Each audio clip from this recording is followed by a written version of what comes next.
Je lis du livre de Exode chapitre 4, au verset 7 ce qui suit. L'Éternel dit, remets ta main dans ton sein.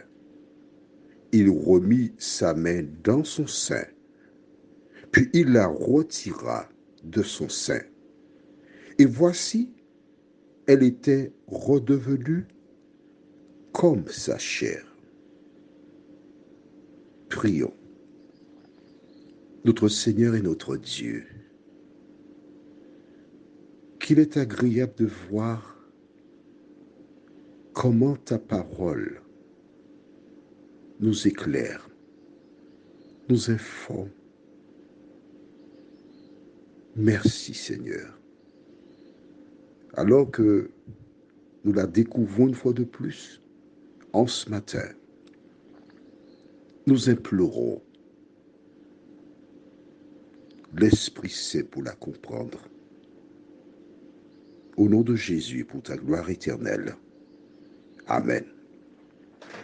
Alors, rappelle-toi, nous sommes en train de voir la progression.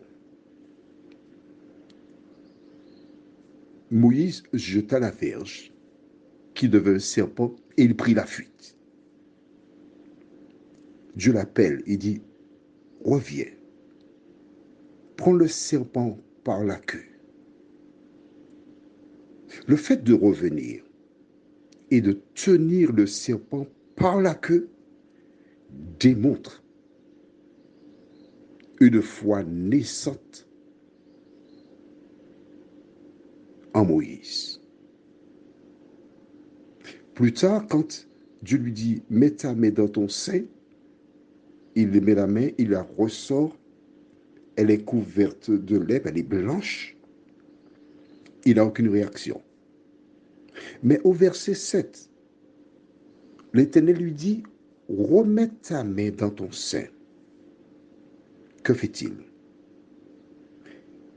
Il mit la main, mais note avec moi. Puis il la retira.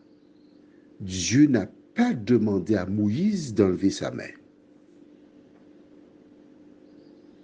Est-ce que tu vois la différence? En voyant le serpent, il eut peur, il s'est mis à courir, il fuyait devant cet animal. Il avait peur. Mais quand Dieu lui dit, reviens, c'est par là qu'il fait.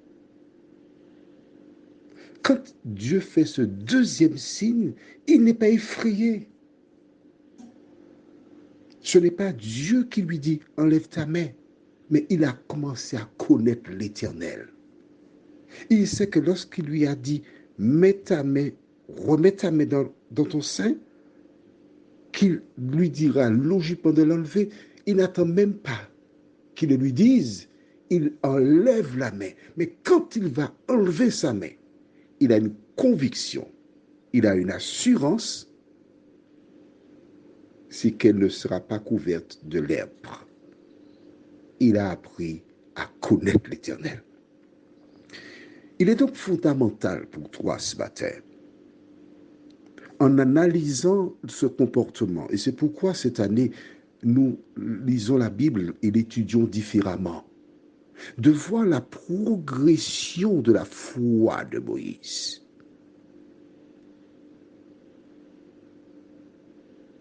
Il suit sans se poser de questions. Et ce n'est qu'ainsi,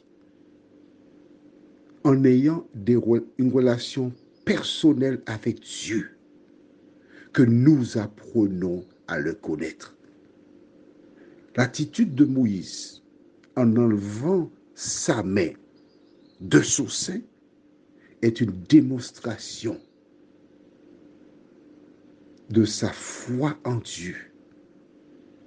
Il a la certitude que ce n'est pas un charlatan, mais c'est véritablement le sauveur du monde, Dieu qui se trouve là en sa compagnie. Il suffit tout simplement d'avancer selon la parole. Qu'en est-il de toi? En regardant ce qu'il a fait dans ta vie, ce qu'il a fait pour toi, la grâce d'être parmi les vivants, tandis qu'au mois de janvier, février, mars, des personnes perdirent la vie en 2020. As-tu profité pour mieux connaître ton Dieu? Prions. Notre Seigneur et notre Dieu, nous venons en ce matin, une fois de plus, te louer et te bénir pour ce que tu as accompli dans nos vies. Nous te remercions pour cette grâce que nous avons de nous tenir près de toi, la source de la vie. Nous te remercions de nous diriger à travers les différentes expériences sur cette terre, à reconnaître ta main dans nos vies, à accepter ta parole comme seul guide. Merci Seigneur de nous accompagner une fois de plus en ce jour, nous t'en prions. Au nom de Jésus et pour ta gloire éternelle. Amen. Je te souhaite une bonne journée.